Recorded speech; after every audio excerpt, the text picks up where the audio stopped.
Okay, well, thank you very much for the introduction, and thank you very much for the invitation and for everybody to show up. Yeah, it's always a great pleasure to be in Stony Brook, so I'm very happy to be here. Yes, I want to tell you a little bit about stuff that I thought about, and in particular, I think a general theme of what I've been thinking in the past few years is like. So, three-dimensional topology has a very long history, and we know a lot about three-manifolds these days, and we have a lot of good tools to study three-manifolds. And I think so two of these tools are Floer homology, so Floer theoretic invariants of three-manifolds versus hyperbolic geometry. Okay, so So Floer homology, these are invariants of three manifolds that you can define by looking at certain solutions of certain PDEs on your manifold, and they give you topological invariants and very interesting topological information. Hyperbolic geometry, this follows, the spirit of Thurston geometrization, so you can use geometric techniques, special metrics to study the topology of your manifold. And a lot of, both these tools have been extremely useful in solving a lot of outstanding problems in three-dimensional topology. But really, we don't really know much about how they interact with each other. Okay, and I think this is very important to understand how they do, if they do, because a lot of problems in topology these days, you can reduce them to, what's the Floer homology of hyperbolic three manifolds?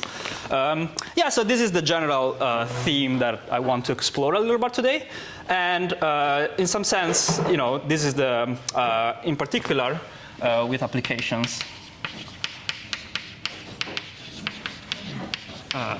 To low-dimensional topology. Okay, but yeah, so maybe let me start with the kind of topological objects I'm interested in studying. And before doing this, maybe let me start from a general, not just from low-dimensional, but let me talk about homology cobordism in every dimension. And that's also to introduce why it's an interesting problem to study. Okay, so a very classic, if you're interested in manifolds, I guess the very natural notion to study is the notion of cobordism. Okay, so if you have two manifolds, n-dimensional, let's say, everything is oriented and closed for me.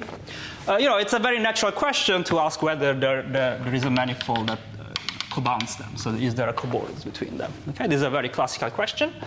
And this is essentially solved by Thom, right? So solved in a suitable sense by Thom using techniques from algebraic topology. So, okay, so essentially there's a complete understanding of, if I give you two manifolds of the same dimension, whether there is a cobordism between them in terms of their algebraic topology.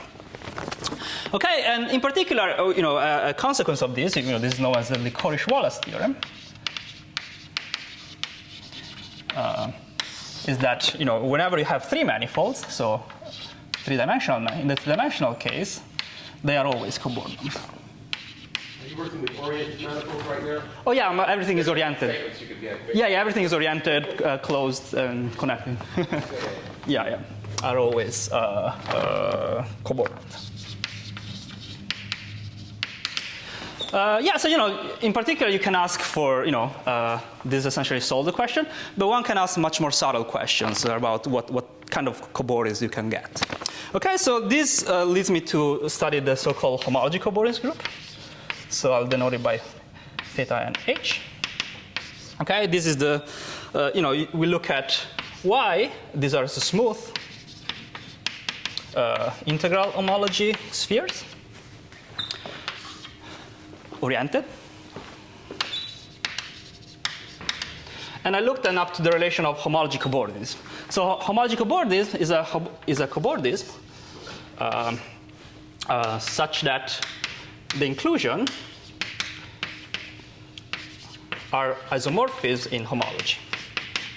Okay, so here I'm not just looking at cobordisms themselves. I just also ask, a much more restrictive condition. I want them to look like homologically like cylinders. Okay, so this is a much more subtle object. It's a group. This is a group. Okay, the operation is the connected sum. And the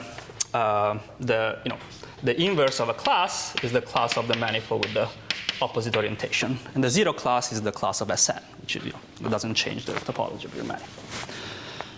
Yes, so these things make sense in every dimension. But yeah, I really like this object because it's, one of the things usually says is that topology in dimension 4 is very different from topology in every other dimension. And I think this is an algebraic gadget that really exemplifies that perfectly. Yeah, so let me tell you why. So this is a theorem of Kerber from the 60s. So Kerber shows that if n is different than 3, then theta and h is a finite group. Okay, when n is when n is at most 2, there isn't much to prove. The thing to prove is in higher dimensions. And his proof uses techniques from surgery theory. Okay, which work once you are, we're studying cobordisms, which are at least 5-dimensional. You can do surgery theory and that kind of things. Yeah, so I'm interested in this, and I'm saying this is perfectly encapsulated this because the difference between topology in this dimension, because this is the following theorem of Furuta. This is from the 90s. Okay, so the theta 3h, so I'll drop the h for now, but I might drop the h, is when dimension is not 3, this is a finite group. When the dimension is 3, this is actually not even a finitely generated group.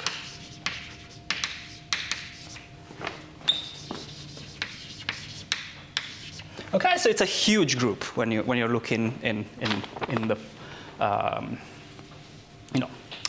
in 3 dimensions. So it's really about 3 manifolds and 4-dimensional cobordisms between them.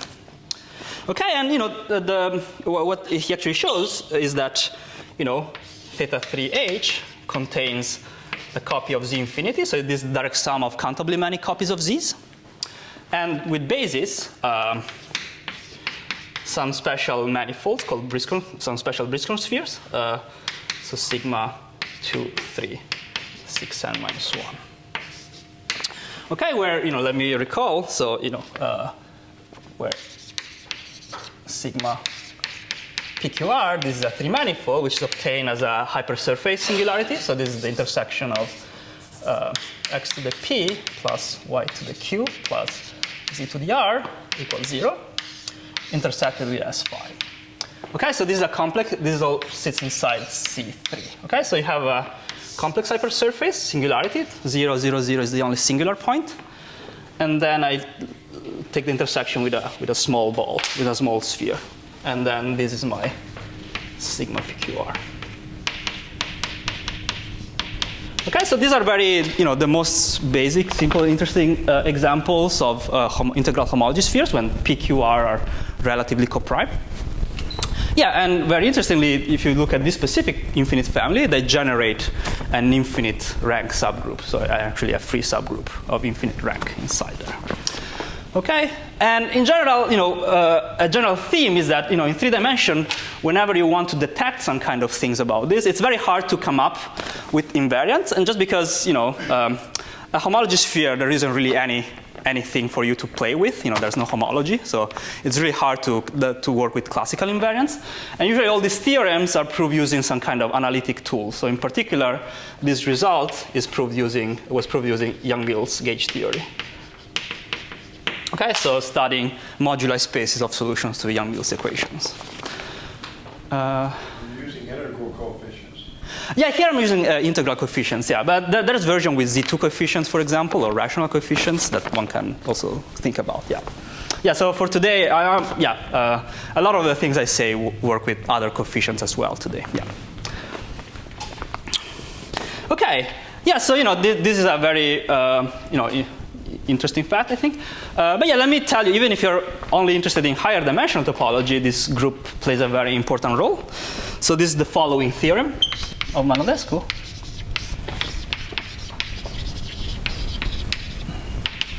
Okay, so there is a natural homomorphism defined on the homology cobordism group called the Rothney homomorphism.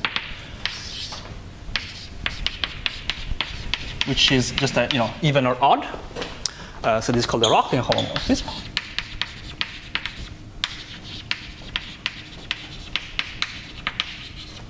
Okay, and this, just a quick definition. If you have your integral homology sphere, this. Sorry. Z mod 2Z. Oh yeah, Z mod 2Z. Yeah, sorry, Z mod 2Z.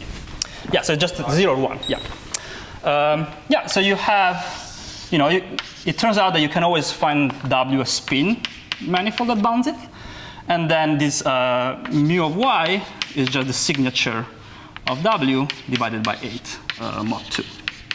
Okay, and this is well defined by the classical Rocklin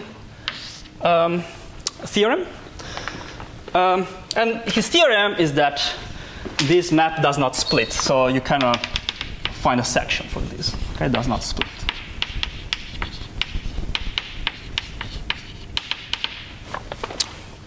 Okay, yeah, and this is a result purely about three-dimensional manifolds and cobordism between them.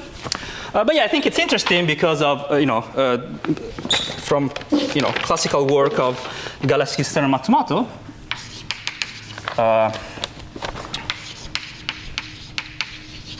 So this is a classical work of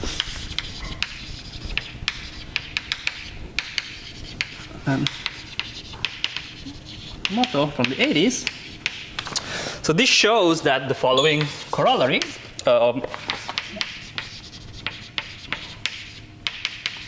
So the triangulation conjecture is false in high dimensions. So the triangulation conjecture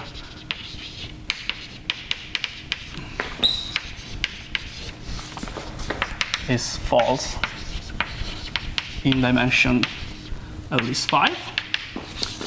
I.e., you can find topological manifolds, not homeomorphic, Mn, not homeomorphic to a simplicial complex.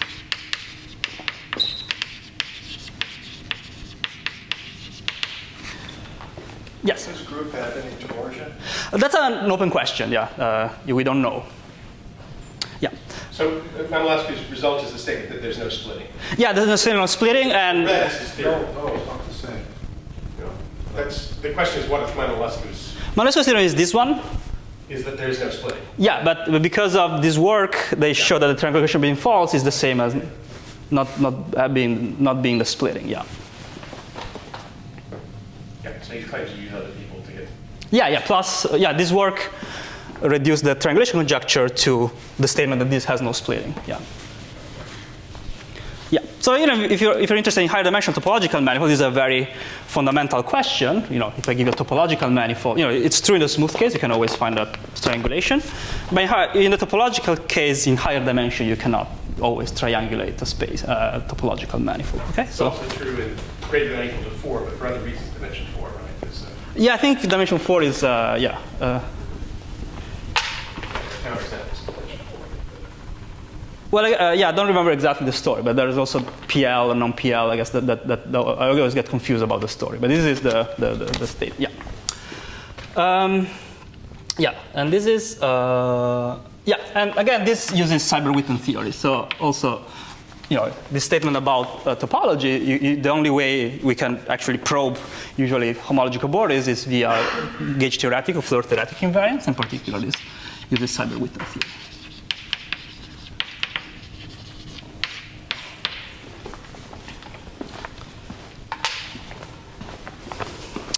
Okay, yeah, and to connect with the question, I've essentially told you, this theorem here and this theorem here are essentially all we know about the algebraic structure of theta 3. So we don't know anything else. This day we know that there is a direct Z infinity summand.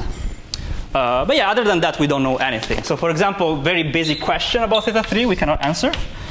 So this is an open question, for example. Yeah, does theta 3 have torsion or divisible elements also? So an element which is a multiple arbitrary large elements. Divisible elements. Okay, now we're in the realm of non. I can't read that. Oh, divisible.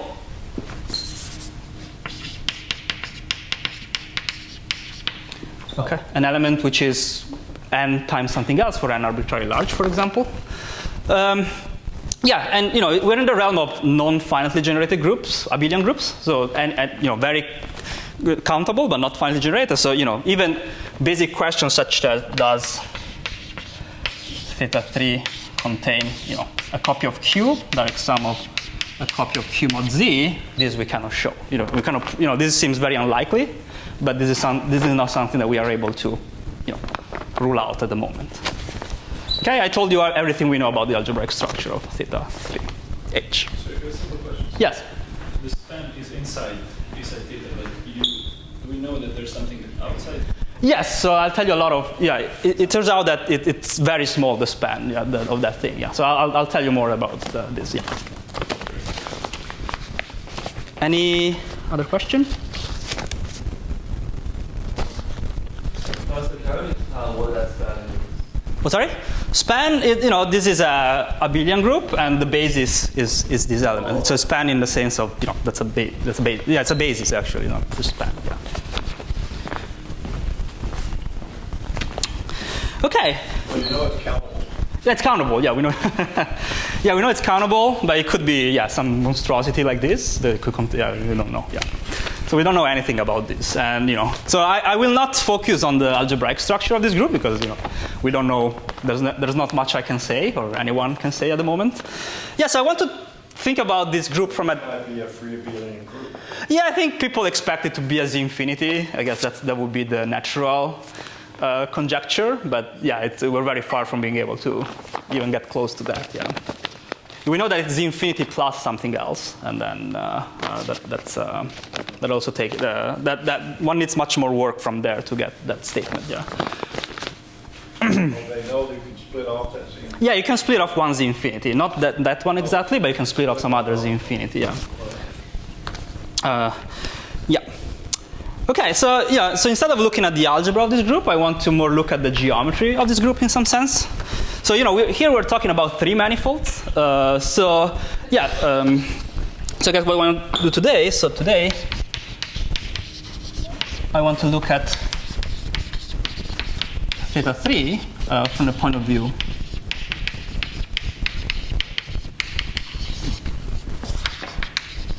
of Thurston's geometrization.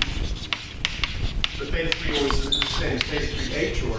Yeah, sorry, I will drop the H and will always be that, yeah. I think I will only leave it here because sometimes theta without the H is just the group of homotopy spheres. So I don't want to cause confusion there, but yeah, this is, for me, it's theta H, yeah. Geometrization. So, Thurston geometrization essentially tells you that, your manifold, after you do some canonical cutting, you can put canonical metrics on your manifold. Okay, so you can use geometry of these metrics to somehow study the topology. So this is the best tool we have sometimes to study topology of three manifolds. And in particular, in some sense, you have these are a little imprecise, but you have a dichotomy in three-dimensional topology.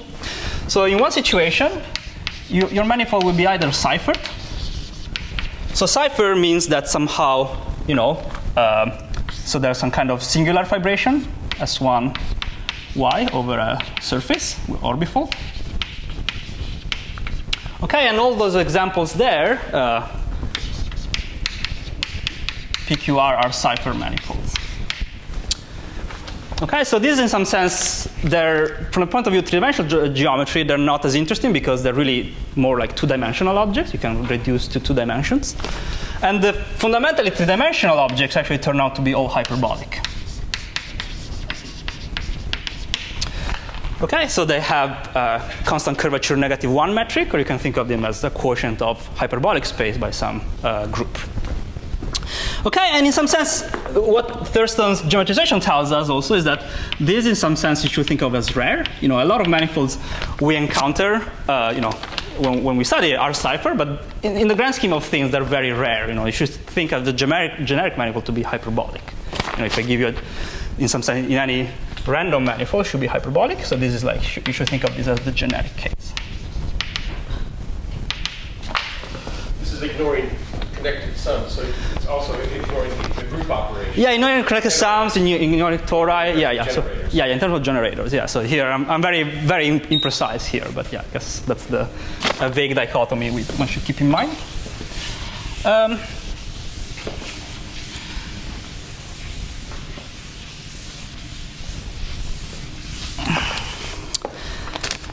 Yes, so yeah, the first thing I want to do is suggest state two theorems that somehow, these are purely 3D things.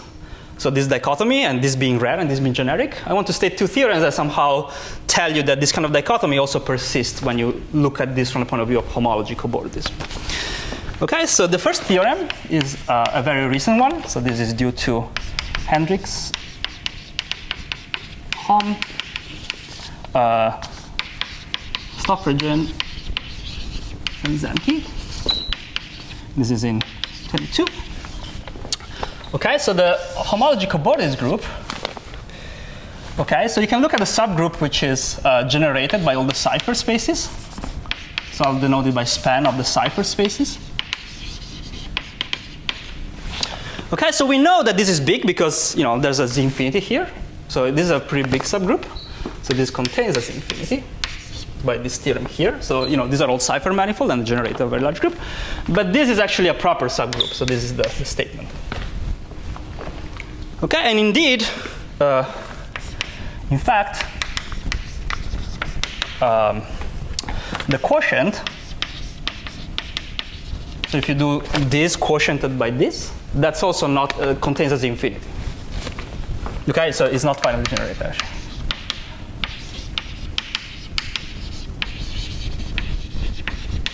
Okay, so even if you look at theta 3 and quotient by the span of all ciphers, that thing is also not finitely generated. So, in some sense, ciphers, even if you're allowed to take connected sums, you're very far from getting all manifold, even up to homology cobordism. So they're rare, even in this more four-dimensional sense. So they're extremely rare manifolds. Can you split off the cipher? Divisible. So there's a... Yes, so I think that you can show that they contain a Z. I don't think you can show that they split. The theta 3 is a cipher plus something that you cannot. We don't know how to show at the moment. I think. Yeah. I think. So, for example, if you take the Poincare quotients of hyperbolic 3 space, he gave first examples of the homology version of the Poincare conjecture where it's wrong. Those are non-trivial in here? Yeah, so those are non-trivial. Those have Rocklin invariant 1, because Poincare homology sphere is the boundary of the E8 manifold, so that Rocklin invariant is 1, so that you can detect non-triviality. It actually generates a free copy of Z. That's a little harder to show, but yeah, that's also true. Yeah, I think that follows from Donaldson's theorem, I think, yeah.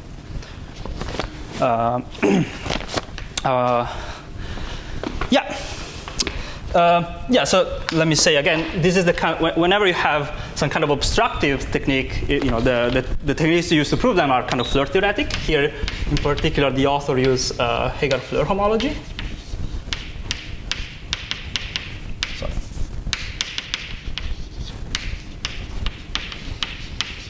Okay, and this is to say the ciphers are rare, even extremely rare. And genericity, for genericity, I'll state this theorem of Myers from 83. Okay, so every class in theta 3 has a hyperbolic representative. So you don't even need to take connected sums. So there's just one hyperbolic. You can always find a hyperbolic manifold. Okay, this means, I guess just to review, if you have Y, you can always find a cobordism which look homologically like a cylinder so that the other end is hyperbolic. Okay, the cobordism might be extremely complicated, but you can always make it so that the other end is hyperbolic. Not even need to connected sums. Okay, this is very constructive. Actually, the key tool in this is hyperbolization for Haken manifolds.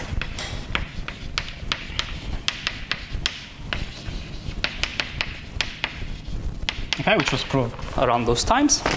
Yeah.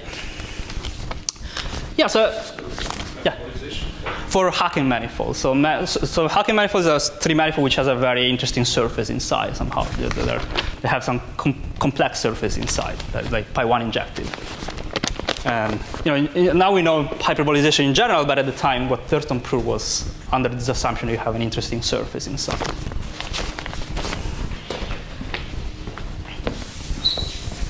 Okay, yeah, so hopefully this convinced you that, from the point, also from the point of view of homology cobordism, like hyperbolic three manifolds are the generic ones. So really, I think this says that if we want really to understand the homology cobordism group, we should, try to understand how homology cobordism relates with hyperbolic geometry. Okay, which is the title of my talk. So I guess question: how does homology cobordism interact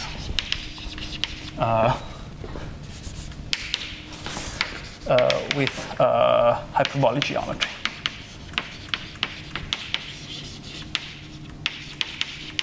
And by this, you can mean a lot of things, but hyperbolic geometry, the very powerful thing is that the hyperbolic metric is unique. So all the geometric invariants you get are actually topological invariants. So, topological invariants, such as volume, injectivity radius, length of closed geodesics,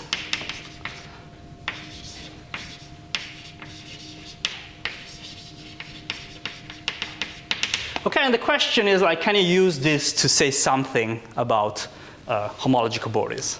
And the hard part is that these are definitely not invariant under homology cobordism. You have an infinite quantity of numbers. None of them is invariant under homology cobordism, but can you somehow extract information that allows you to say something about homology cobordism? Okay, and this, I guess this is the thing that it's very hard to come up with invariants of homology cobordism. What time is it? Okay. Yes. So yeah, I want to. This is a very vague question, but let me focus on a more specific one, maybe.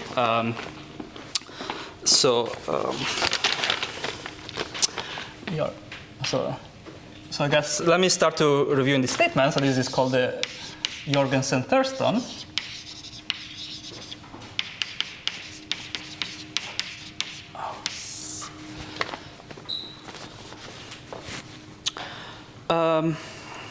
Yeah, so if you fix two positive numbers, okay, then Jorgensen-Thurston, you can look at all the hyperbolic manifolds, and you look at the manifold which have bounded volume and injectivity radius. So what they say is that there exist only finitely many hyperbolic manifolds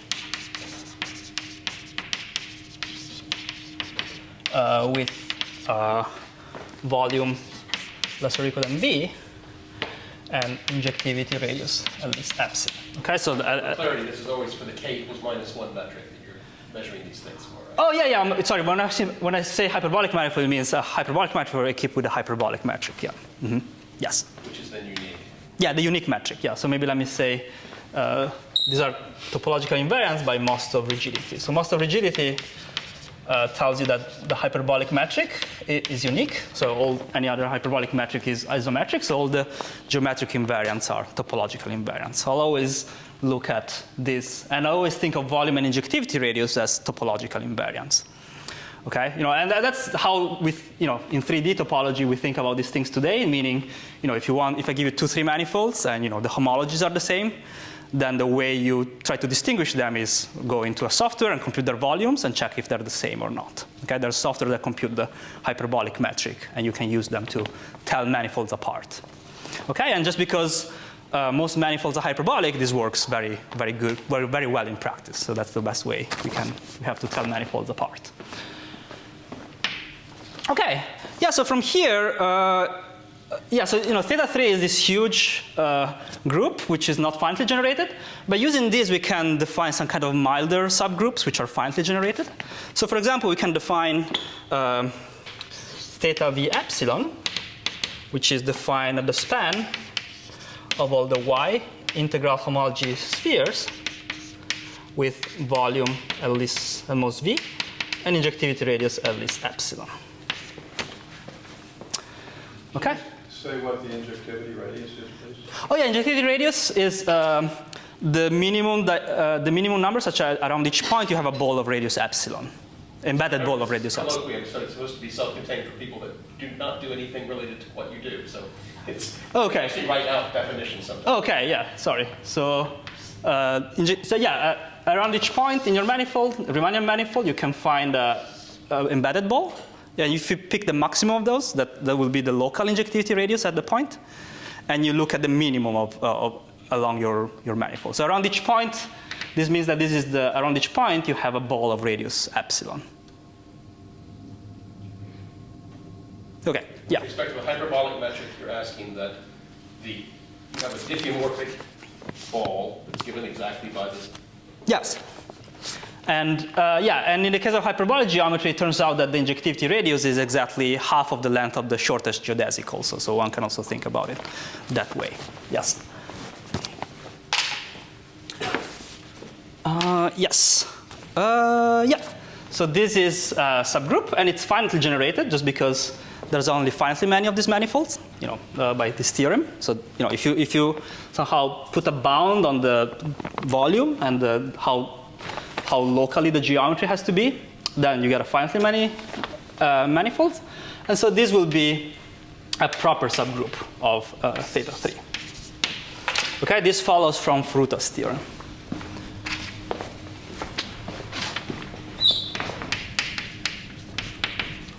Okay, just because this is a finitely generated group and this is not finitely generated, so it cannot be everything. Yes. Okay, and then also, theta 3 is the union of all theta v epsilon. Okay, over all v and epsilon.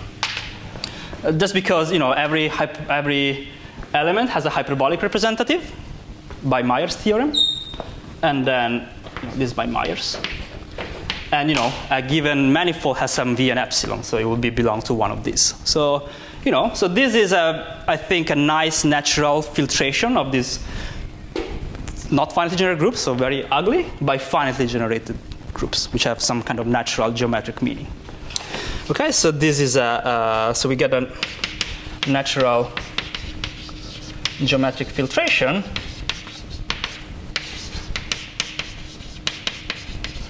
by finitely generated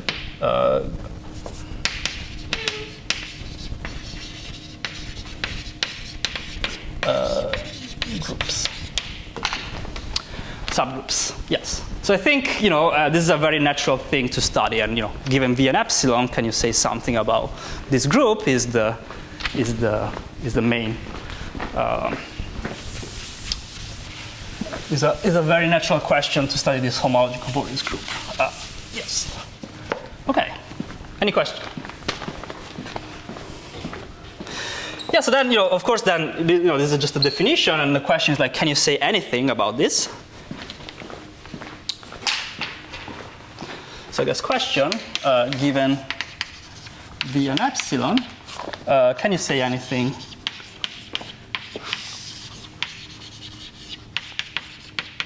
about v epsilon? Sorry, theta v epsilon. Okay, so this is a very vague question. You can ask. It's a finite generated group, so you can ask for the rank, all these kind of things. I'll try to answer something more basic. So we know that it's not the whole group. So the question is like, can you actually tell me an element which is not inside it? Okay, can you?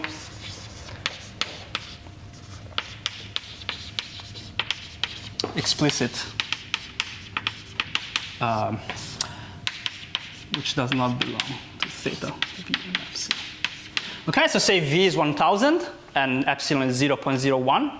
You look at all the the subgroup generated by those manifolds.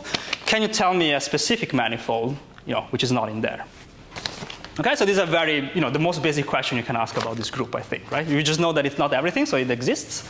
But these theorems that are in the literature don't provide you anything about an actual element which is not in there. Okay, so this is the kind of question I want to answer today in the talk. Yeah. So, but before doing this, I think.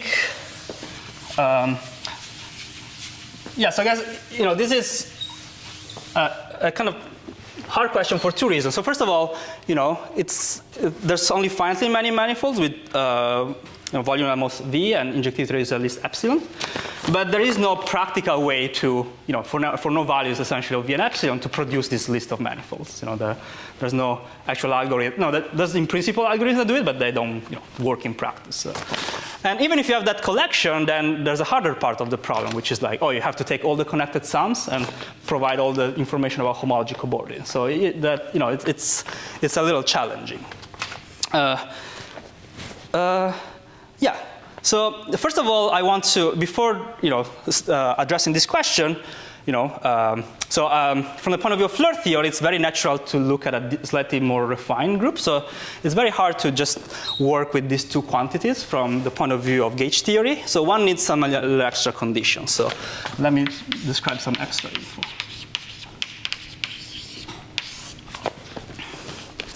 Okay, so yeah, so the extra info, so these are Riemannian quantities, meaning that a Riemannian geometer can, you just need a ruler to define and compute these things given the manifold.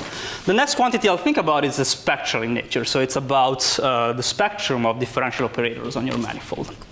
Okay, and in particular, the operator that I consider in its work is the Hodge Laplacian. So this is d plus d star squared. This is called the Hodge Laplacian.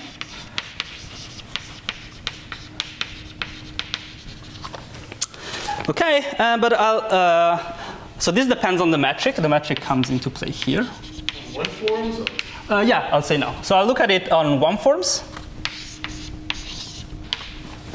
Okay, and specifically the Hodge theorem tells me that this Laplacian breaks into two pieces. So there's the Laplacian on exact forms. Okay, and then there's a Laplacian on coexact forms. And here I'm thinking of, in general there's harmonic forms, but I'm working integral homology spheres that the piece is not there. Okay, so this is coexact by Hodge theorem. Okay, this is by Hodge theorem. Okay, and this matrix, you can think of this as some kind of I'll look at the action on this piece, and this is preserved. And this you can think of it as some kind of infinite dimensional symmetric matrix that you can diagonalize. So you get, d star omega 2 is diagonalizable in L2 with spectrum 0 less than lambda 1 star, lambda 2 star, and so on. So you're ignoring the spectrum on zero forms. Yes, exactly. Yeah. So the spectrum on exact forms is essentially the same as the spectrum on functions, and I don't care about it. I only look at the coexact one forms. Yeah, and in particular, actually, I'll only care about this quantity here, so the lowest eigenvalue, the spectral gap. Yeah, so this is a new quantity.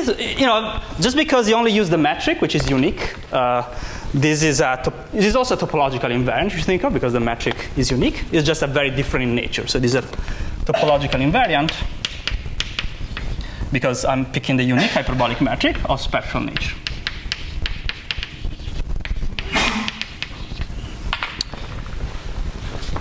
Okay? Yes. But just as, yeah, so sometimes this is much harder because, if you want to compute these things, there's very good geometric techniques to compute these things. This is much harder to do because you need to solve PDEs on your manifold, right? So it's not that a much more complicated object.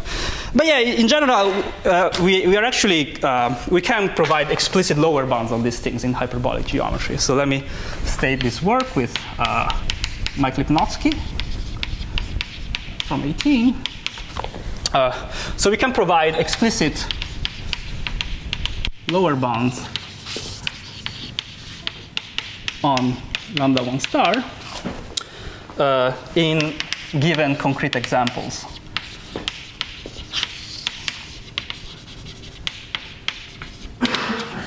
so for example, the smallest, hyperbolic three-manifold, we study in them like, we study animals, so there's collection and catalogs of them. So there's one which is called number 5 in the Hodgson-Weak census.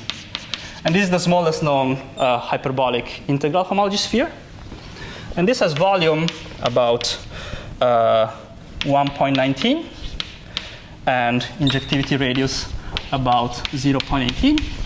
And we can show that lambda 1 star, this first eigenvalue, is actually bigger than 0.04.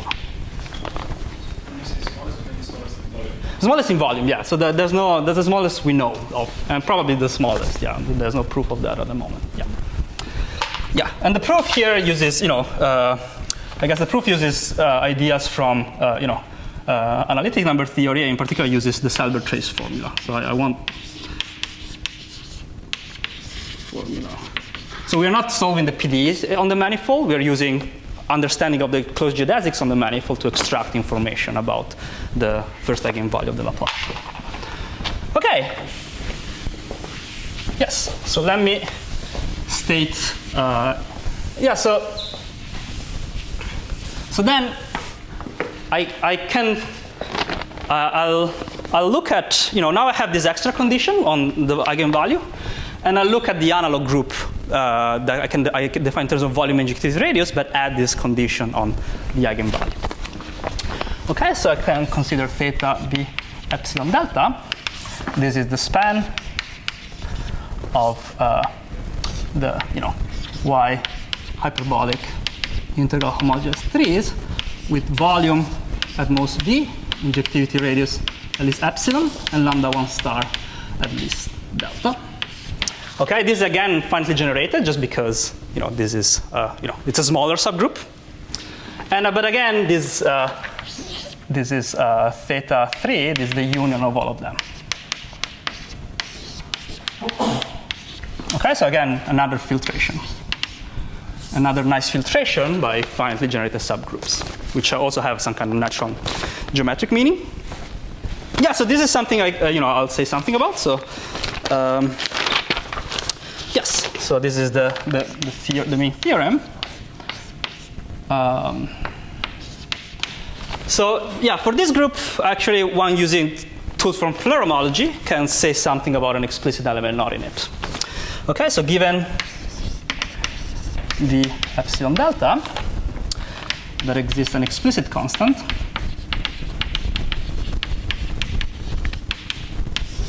n.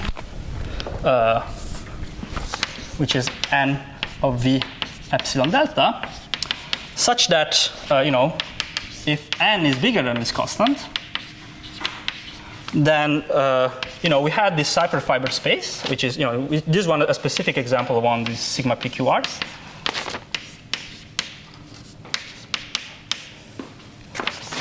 Does not belong to this.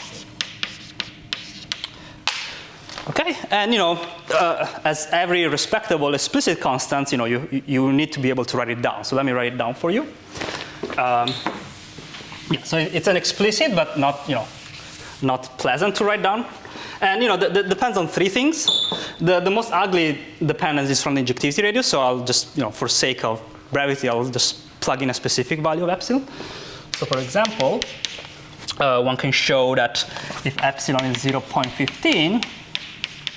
Then n of v 0.15 delta is for v, you can pick this quantity. 200 plus exponential of 11 plus 15 times v to the 11 over 2 times v to the 7 12 times cos h of 57v minus 1 to the 8/3 times 1 plus 3 over delta, 1 over 2 plus 6. Works. Yes, so that's what, that's why I didn't pick epsilon generic. I picked epsilon called 0.15. Okay, yeah, so this tells you, there's this very huge space, cipher space that does not belong to that thing. Yes, it just, I don't think it fits in here either, so I just, yeah, I need the whole, yeah, not the whole board, maybe 2, it's enough, yeah, but it's explicit, that's what I want to say, yeah. Okay, cool, so this is the formula. I think the very nice thing is that, delta really appears only in one place. Okay, so if you actually, so here, this proof uses techniques from Seiberg-Witten Floer homology. So this is Floer homology. Okay, and in particular using analysis of the Seiberg-Witten equations in order to get this bound. But yeah, I think the nice thing is that this reduces the problem in a problem in spectral theory. So if you can get a bound, so now an explicit bound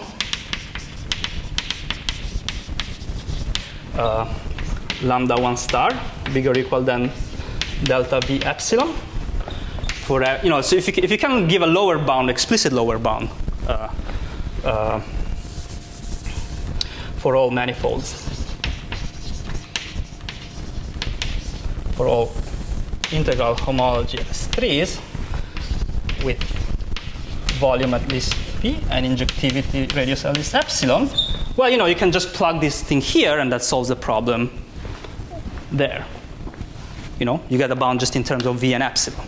This number, of course, exists just because there's only finitely many manifolds with v and epsilon bounded, volume and injectivity is bounded.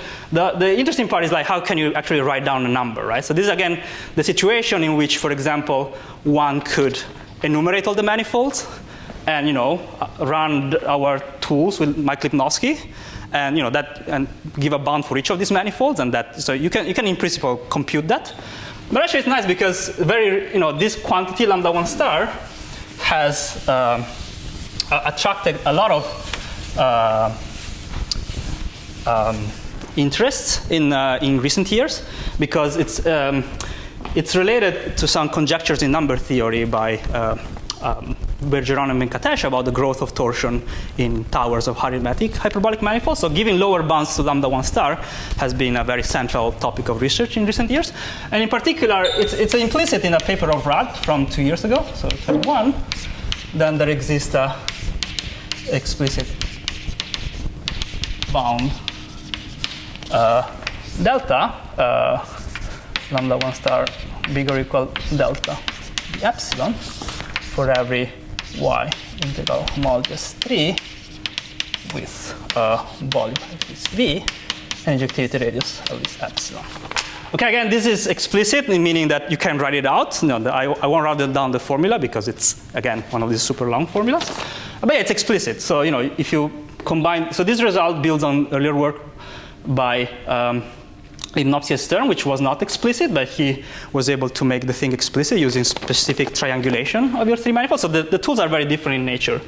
But yeah, so using this, if you plug this in here, well, then you get an answer to this question I asked 10 minutes ago. So you can, given v and epsilon, like v1000 and epsilon equals 0.01, you can give me an explicit manifold, not in this group. Complete that statement. Oh, sorry, I didn't complete. And then such what?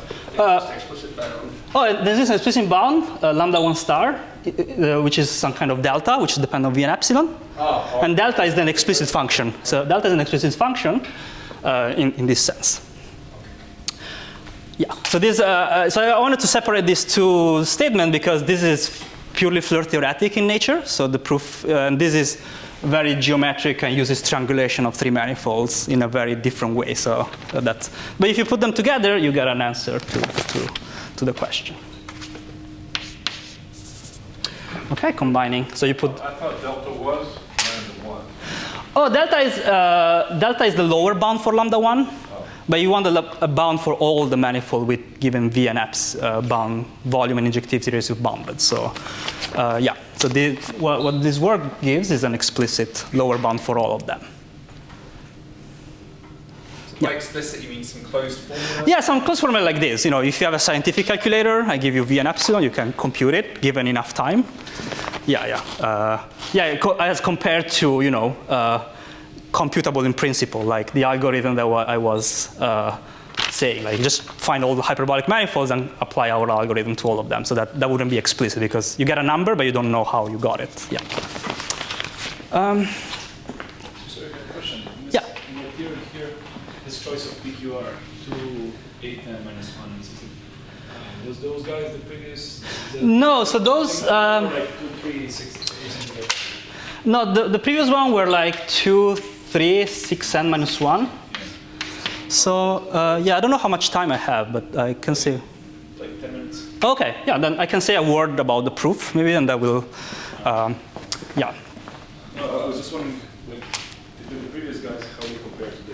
Oh, it's very hard to say because, yeah, in principle, one can also find one of these in here. But yeah, somehow we have these two gauge theories that you can use to study problems, so Young-Mills theory and Seiberg-Witten theory.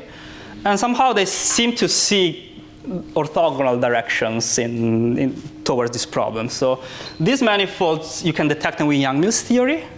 But from the point of view of Seiberg-Witten theory, somehow they look all the same. So we cannot say, and this proof using Seiberg-Witten theory, so we cannot say much about these manifolds.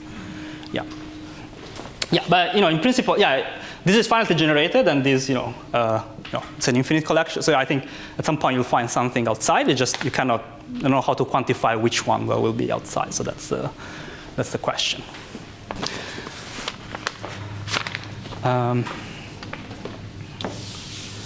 Yeah. So maybe I'll just say a couple of words how to prove this theorem about the words.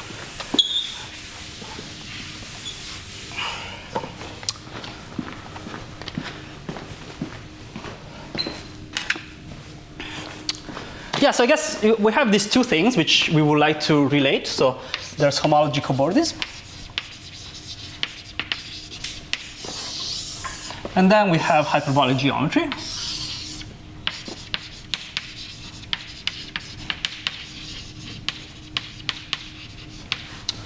Okay, so I have no idea how to go. So homology cobordism and hyperbolic geometry. And I have no idea how to go from one to the other directly. So this will be a very interesting question to go from one to the other. But yeah, the way the way I go through this is like Floer homology. And in particular, Seiberg-Witten Floer homology. So this is studying some certain PDEs on your manifold to extract topological invariants. So here, the relation here, this is so Manolescu in his work about the triangulation conjecture. What he did is define certain numerical invariants, which are maps from θ3 to z. And these are invariants of homology cobordism, so they live here. Okay, so these are some of the best tools we had at the moment to study homology cobordism. So then the question is like, can you relate hyperbolic geometry to Floer homology? So how to relate this?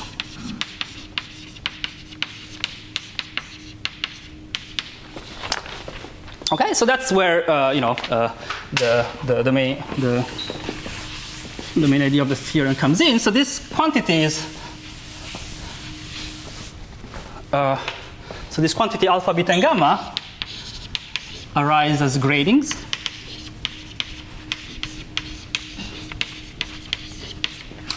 in Floer homology. So Floer homology is some kind of invariant of the three manifold, and it's in particular it's some kind of vector space with some gradings. And from these gradings, you can extract these numerical invariants. So the issue is now, so from this perspective, the key problem is like how to bound gradings for solutions to the Seiberg-Witten equations. So Floer homology is some kind of Morse theory, and the critical points are solution to the Seiberg-Witten equation. So we would like to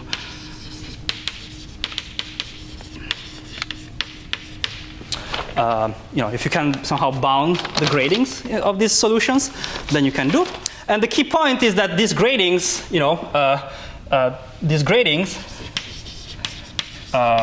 can be are interpreted via the so-called Atiyah-Patodi-Singer index theorem.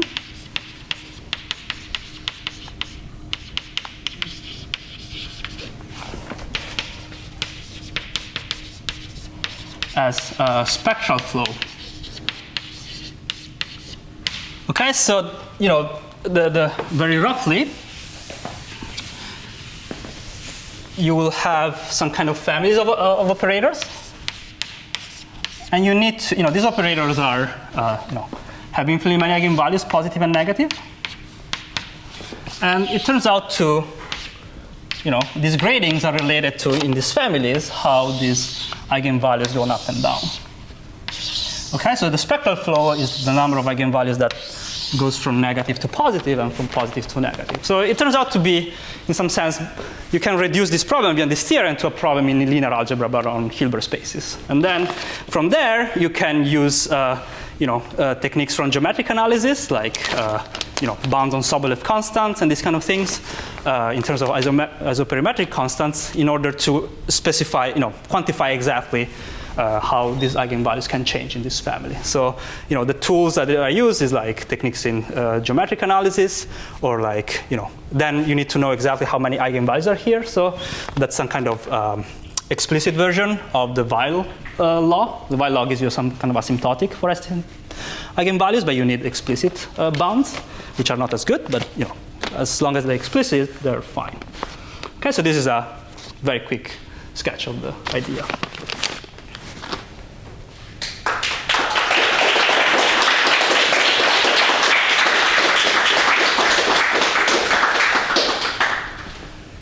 So I assume that the eigenvalue estimate, you want to apply it to the curvature 2 form in the Seiberg-Witten equations? No, so here actually comes into, so we know we wanted to, we use the eigenvalue delta to, so we have an L2 bound on the curvature, and from there I want to extract a bound on the one-form connection actually. Mm-hmm. So that's where I use delta. It's on the connection. Yeah, on the connection one form, because that tells you how this family, this is a family of the form L0 plus linear perturbation, and that comes into this linear perturbation. So then, once you have a bound on this, you can, you can show that the eigenvalues that change sign have to be the one in some given range, and then you just estimate how many are there in the given range. Yeah.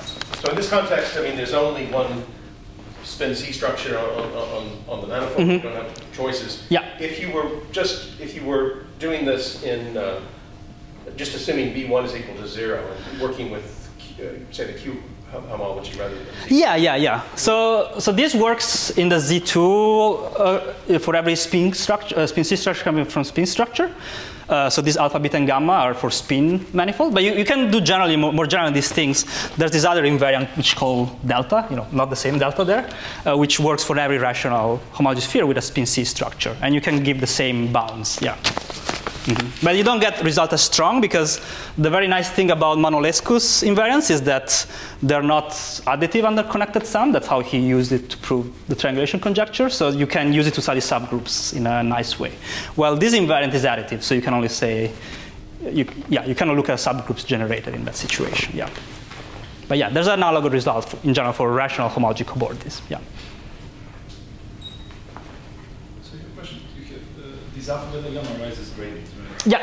Usual Floer theory, you get like one gradient. What, sorry? In usual Floer theory, you get one gradient. Yeah, I guess usual Floer theory is this delta. So usual Floer theory is an S1 equivalent theory. So you get one, ZU as your localization. Manolescu's theory is a pin2 equivalent theory. So the localization, you get actually three copies of those. So you get, from each of them, you get one invariant. So it's a richer invariant that uses the spin structure rather than the spin C structure. So that's why you get more information. Yeah. What are alpha, beta, and gamma? And is that arrow a homomorphism? No, actually, yeah. So alpha, beta, and gamma, these are the invariants that Manolescu defines using grading in Floer homology. And they're not homomorphisms. Oh, they're just gradings. Okay, not homomorphism. And but the interesting thing is that they're integral lifts of the Rochlin invariant. So you have the Rochlin invariant, and this diagram commutes. Oh, there are three liftings of the Rochlin invariant. Yeah. And the key property is that beta of minus y is the same as minus beta of y. So from here, it just follows that there's no splitting of the Rochlin homomorphism. So Yeah, just from formal properties of this. These gradients come from the Seiberg-Witten equation. Yeah, from the Seiberg-Witten equation. Yeah, keeping track of this extra symmetry that you have when you have a spin structure. Yeah. But they can be interpreted in the T of Todi-Singer. Yeah. So the gradings, the gradings in Floer homology, you can. This is spectral flow. Yeah. In the head invariant. Okay. Yeah. Mm-hmm. Yeah. So it all boils down to bound the spectral flow in some family. So do something with the Seiberg-Witten equations, and then you interpret the spectral flow. Where do you get the parameter? Oh, I guess, yeah. So there's essentially, there's a very special solution which is called the reducible, and the parameter is just I look at the family of Hessians going from one there, from any other solution, and I can give a bound on this spectral flow. So then, whenever you have other spectral flows, you can compare the change in grading. Yeah. So the parameter, the LT, this is a family of Hessians. Yeah. And they all have this, this kind of shape. So. One more question. Yeah. Can you give an idea of why every homology sphere is homology cobordant to a hyperbolic manifold? Oh yeah. So actually, the proof is very nice. So you start with a Hager splitting. Yeah. What? You start with a Hager splitting of your three-manifold. Yeah. And essentially, what Myers does is every Hager splitting he shows is homology cobordant relative its boundary to some other manifold, which is very complicated. And then if you apply to each piece of the Hager splitting, then you get a new manifold, which is obtained by two complicated manifolds glued along a surface. And that's just by one check that that's Haken, so then it's not Roy, so that's hyperbolic. Yeah, so it's a very constructive. That's this Myers paper. Myers paper from '83. '83. Yeah. And it's very constructive. Like if you give me a Hager splitting of your three-manifold, you can construct the hyperbolic one on the other end. But in particular, the zero element is represented by some hyperbolic. Oh, yeah. Mm-hmm. And so, what's the simplest? Do we know what the simplest hyperbolic three-manifold is? Yeah, so I guess, so if you pick a slice knot and you do 1/n surgery, then this is always bound the homology, is zero in homology cobordance group, so if K is slice. So you can just pick the smallest hyperbolic slice knot and do some n large enough surgery, and you can get a representative. But I don't know if that should give you a good small candidate. I don't know if there might be smaller ones, yeah. So you can make a drawing of it, right? Yeah, if I want, yeah, I don't know what's the smallest hyperbolic slice knot, maybe 6, I don't know, yeah. Yeah, but yeah, you can draw it, yeah. So the grading you use is a Z grading, right? Z grading, yeah. So are there any kind of naive ideas how to get GH grading in instant? Oh, that's a very good question. Yeah, I don't. Somehow the nice thing about, so this is only happens for in monopole homology we have a canonical Z mod 2Z grading, but when the spin C structure is torsion, like in our case, we have this more special Q grading in general. Yeah, I don't know how it relates via the. So there's probably some conjectures on how it relates, but I don't know exactly how one would go. I guess through the PU2 monopole picture how it goes. Yeah, I don't. Mm-hmm. And in Yamil's case, one uses this kind of filtration bunch as harmonic itself, right? Yeah. I don't know this how. Yeah, I guess the nice thing is that the Chern-Simons filtration is topological, but here the function that we use has you need the metric to define the filtration, so it's not as nice. But yeah, I guess we have other things that But then you have this eta invariant, right? Yeah. That's somehow related to Chern-Simons, so. Yeah. So the eta invariant gives you the grading of the reducible solution, but you need the other ones. It's unclear how they're related. Yeah. Yeah.